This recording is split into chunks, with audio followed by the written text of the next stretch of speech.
Hey guys, y'all know how people always tell you don't quit your day job? Quit your day job. Yeah, quit your day job. And I say that because for a long time I wouldn't quit my day job. Like I would never quit my day job. I was so used to being on a 9 to 5 and having bills to pay and things to do. I was afraid to actually quit my day job. I was afraid to step out on faith and just do whatever I thought that I could do. And, I don't know what that is, but, when them people want to fire you, when them people want to get rid of you, they don't care about your life. They don't care about what it is that you need to do. They don't care about nothing. They don't. You walk in one day and your fate is in the hands of the people that you work for. Yeah. So I'm not telling you to quit your job. I'm not telling you to quit your job. What I'm telling you is if there is something that you should be doing, there is a way that you can make money, be self-sufficient, and still, and live the life that you want to live. You can see it. God say whatever you can see, you can obtain. And when they fired me from my job, I had no idea. Like, I had no idea what it was that I was going to do. In my life, I've been on a journey ever since then. I worked in a hospital. I did CNA for 24 years. And that's all I knew. That's all I knew. So it was times when they would come to me and they'd be like, oh, Nora, this happened or this happened, this happened. And I'd be so scared, shaking out my boots, because if I lose my job, I don't know how I'm going to take care of my kids. I don't know what it is I'm going to do. I don't know this. I don't know that. So I would have to tap dance and tiptoe to do what they wanted me to do and act how they wanted me to act and be who they wanted me to be. And it became so overwhelming. Don't get me wrong, I didn't quit my job. They fired me. But when they fired me, I'm not lying to y'all. When they fired me, I had already emptied out my locker because I had a feeling that, things weren't going right. They hadn't been going right for a while. So when I came in and they said, Nora, whatever, we no longer need you, however they worded it, they're like, do you need to go to your locker? And I'm like, no, I don't need to go to my locker. I'm good. I'm marching out the front door. And worry never set in. Like when I was leaving out of the hospital doors, the double doors open. It was like, ooh, like I was so happy. I'm actually, my dumb behind didn't have enough sense to say, you happy, but you got a mortgage to pay. I was relieved because I knew that I no longer wanted to be in that job. But I knew I was too afraid to leave. I was too afraid to leave something that had me so uncomfortable. And even to look for a different type of job. I was so set in my ways and knowing that this job right here is what's keeping me alive right now, basically. And it wasn't, because only God. So as I was walking out the double doors, I hadn't even made it to my car yet. Walking out the double doors, and I said, God, I don't never want to wear another uniform again. That's what I said to God. As I just got fired and I'm walking out of double doors, I'm like, God, I never want to wear another uniform again. So I got in my car, went on home, and I had a couple dollars saved, so I wasn't afraid of losing my house at that time. Did I know it was going to be a couple years before I could find me another decent paying job? No, I did not know that. But when I left and I told God I didn't want to wear another uniform, and I knew, God, I don't want to do this. I don't want a CNA no more. I don't want a people no more. I just want something that I like to do. So time went by and the money started growing low. And I'm like, well, now I have to find a job. And I really couldn't find a job. Nothing that I knew, because I had been on being a CNA for 24 years. So there was nothing for me to do. No form of education when it came down. I did 2 years of college, but that wasn't, you know what I mean? I didn't know anything. All I knew was CNA. So time goes by and I went to the NAACP office because I said, I got to do something. I just can't sit here. These walls are closing in on me. So I went to the NAACP office and I said, well, what volunteer work do y'all need me to do? It just so happened that they needed an administrative assistant. I knew nothing about it, but the guy knew I wasn't working, thank the Lord. So he started giving me a stipend because you don't get paid when you do volunteer work. So he started giving me a stipend. But the whole while I'm there, I'm clueless to what I have to do. So he was like, okay, do membership and file this stuff and this, that, and other. So every time I would have a question about what I was doing, I would call somebody who knew. Hey, how do you do Microsoft? How do I do this? How do I copy and paste? Like, it was the simplest things that I didn't know. I had no clue about. No computer skills at all. So I continued working at the NAACP. Then I continued going to church. And I was in the church faithfully. Going to the church, going to the NAACP. And one day I was in a choir stand.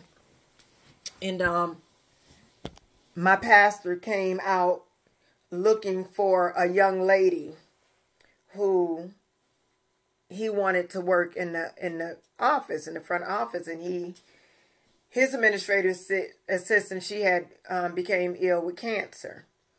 So the lady who he was looking for, she wasn't there. So he needed someone so bad. He looked at me and was like, Nora, you know how to work in the office? I'm like, because I had been in the NAACP office. So this is the way God set things up. Okay.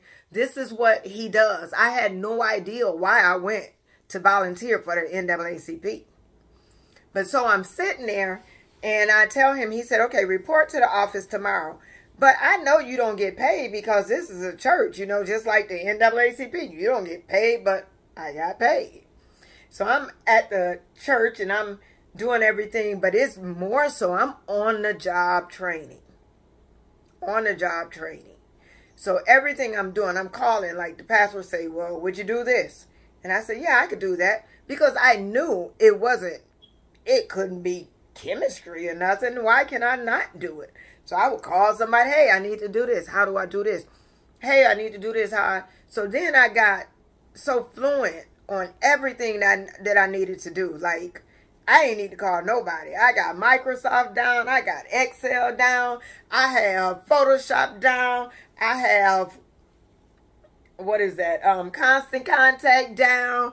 I got your social media down. Like, I'm just doing everything. So I'm so happy because, for one, it's on the job training. They're paying me. And I don't got no uniform on. I'm dressing up every day. Look at God. But because they fired me. Because they fired me. And I was sitting in that church, and I worked in that church for 4 or 5 years, and I sat in that church, and I did that work, never to get a raise. Never got a raise in that church. With everything, at first, you know, I think I slighted myself because I wasn't sure if I was good enough to get a raise. And the more I did, the more I started doing stuff that administrative assistants that I know now, they didn't do. So I started doing so much, and when it came time to a raise, I wasn't appreciated. The raise wasn't going to come. They didn't feel I was worth a raise. So the more I sat there, I started feeling that feeling sit in again, where I didn't feel like this was a good fit for me anymore. I didn't feel like I was, they didn't know my worth. Just like at the hospital.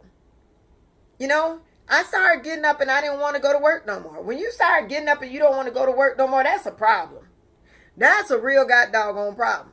So I started getting up now and I'm going to the church, and I'm telling y'all, ain't nobody really working in the church with me. Like, I don't have to deal with people to a degree. Really, when COVID came, I really didn't have to deal with that many people. But when you sit in a place and you know that they don't value you being there, they don't value what you bring to the table, then that's when it's time to move. And I said, okay, it's time to move. And the thing that helped me to be able to leave that job was being fired from the hospital. Yeah. I wanted to leave the hospital, but I was too afraid to leave. I was too afraid to leave. I wanted to leave the hospital. I was too afraid to leave because how am I going to live? And I did that for years. And they were paying me better than the church was. But so anyway, I got to a point at the church. I got to the point at this administrative assistant job where I don't feel like I need to be here anymore. I sent my resume to a young lady. I said, hey, would you fix up my resume because I want to look for another job. But at that time, I wanted to look for a job out of town. So I said, I want to look for another job. Would you fix up my resume? Sent her my resume. She calls me back a couple hours later. She says, Nora, I'm reading your resume. And I got somebody to need you if you want to work. I said, well, where is it? She said, in Fort Myers, Florida. So I'm thinking, come on, God, I didn't say I didn't want to be here. I wanted to move because I wanted to go to Orlando. I'm like, I didn't want to be here. So anyway, I went and interviewed for the job. And paid me much more. And it was kind of similar to working in a church because I worked in an office by myself. And it was doing construction. I did administrative assistant for a construction company. And that was nice. But it gets better. As I'm constantly doing my social media is growing, and now I started getting monetized. They want to send me a little bit of money. So I said, well, you know what, God? I don't want to work here either. I didn't want to work there either. The people were nice, really nice. I really appreciated them letting me in. But my spirit still didn't sit right. Y'all hear me? So I gave them my 2-week notice. I think I stayed there probably about a couple months. Not even 6 months. I stayed there a couple of months and they really appreciated me. They liked me. I liked them. And stayed there. And then I put in my 2-week notice. And my boss said, Nora, where are you going? Because every now and then he would sit in the office. Like I get there at 9. He leaves about 10. So we probably do 1 hour of sitting together. And he telling me what he wanted for me to do. So I told him I was going to put in my 2-week notice. And I put my 2-week notice in. And I told him how happy I was and grateful I was to work under his leadership and all this good stuff. And he told me if I ever need to come back, you know, got a place for me. All this good. They were good. So he said, Nora, what are you going to do? I said, I'm going to do social media. I know that sounds weird. I wasn't even making enough money. I think my check from social media at that time was like $1,300. Not enough to pay my bills at all. But I had to step out on faith. Because I said, I don't want nobody, don't get me wrong, social media could fire me too. But I didn't want nobody to have that much authority. I wanted freedom. I wanted to be able to come and go as I please. And now I say the world is my office. Like the world is my office. I can work from anywhere. But even with that, this video isn't to tell you, okay, come be a content creator, but come be a content creator. But it's sometimes we get so comfortable. Comfortably uncomfortable. Comfortably uncomfortable.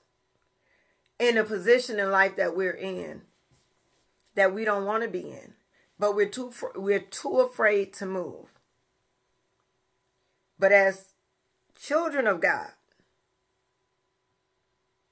why are we afraid? Why are we afraid? Somebody want to move. Somebody want to leave. Somebody want to do something different. Pray about it. And God will move you. Because in my spirit, I couldn't even sit still. Like, I tried my best to stay. I did. But I noticed when I tried to stay at that hospital, things just kept coming up against me. Things kept coming up against me. And I would pray. And I would pray. And every now and then I'd knock it out. Okay, they about to fire me this time. I'd knock it out. He ain't going to get me this time. Knock it out. He ain't going to get me this time. But when they got me, it was a sigh of relief in my spirit. In my spirit, I was relieved because I said, I don't know. I don't know how. I don't know where. I don't know when. But I know God is going to do it. If I didn't know nothing else, I knew God was going to do it. And God has done it. God has literally done it. And it's just my prayer that he continues to keep on doing it. But if he don't do nothing else, he's already done enough. But it's my prayer that God continues to do it. Keeps pushing me. Keeps preparing me for whatever it is that he has next. Because God knows I had no idea that I was going to work for the NAACP. I had no idea that I was going to work in a church under a pastor. Never had that idea. I had no idea that I was going to be coming to y'all on a platform, on different platforms. One with 500,000 plus. One with 200,000 plus. 100 with 350,000 plus. One of them with almost 200,000 plus. One with almost 190-something thousand plus. You see what I'm saying? I never had any idea that God was going to touch each and every one of my platforms and have me able